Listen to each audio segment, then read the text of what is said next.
ये भविष्य में भारत की राजनीति में आने वाले बदलाव का संकेत है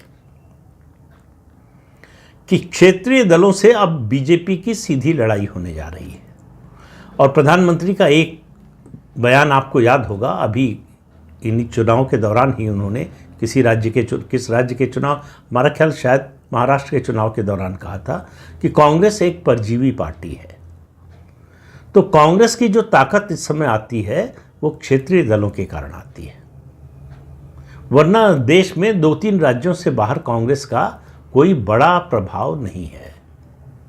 पुरानी पार्टी है, जिन राज्यों में सीधे भाजपा और कांग्रेस के अलावा कोई तीसरी पार्टी नहीं है, वहां जब तक कोई तीसरी पार्टी नहीं आती कांग्रेस नंबर 2 की पार्टी बनी रहेगी, इसमें कोई शक नहीं है।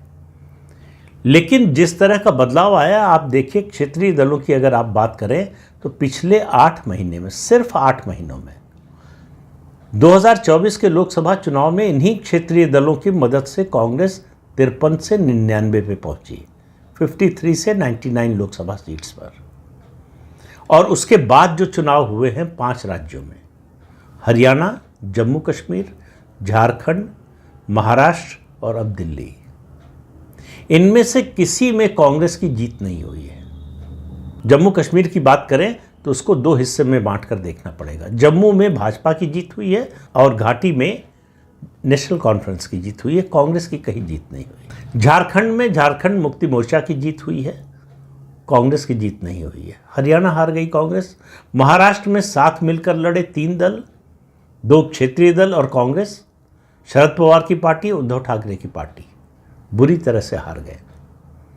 दिल्ली में कांग्रेस के अलावा सभी पार्टियां एक हो गई, अरविंद केजरीवाल के समर्थन में आ गई, फिर भी अरविंद केजरीवाल हार गए।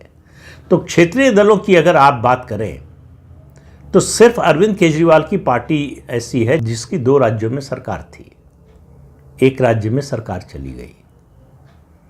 तो मोदी ने यह तय किया कि अगर क्षेत्रीय दलों को हराना है तो उनकी जड़ में मट्ठा डालना पड़ेगा, और उसकी शुरुआत दिल्ली से हुई है। आम आदमी पार्टी का उद्भव कहां से हुआ? दिल्ली से हुआ। दिल्ली में ही सबसे पहले वो सत्ता में आई है। दिल्ली में ही अरविंद केजरीवाल 3 बार मुख्यमंत्री बने और वहीं से बाहर हो गए। क्यों बाहर हो गए? उनको लगने लगा कि उनका कद बहुत बड़ा हो गया है, तो उन्होंने पूरे चुनाव को अपने ऊपर एक तरह से रेफरेंडम जैसा, जनमत संग्रह जैसा बना लिया। ऐसी गलतफहमी, ऐसा अहंकार जब नेता को होता है तो चाहे जितना बड़ा नेता हो,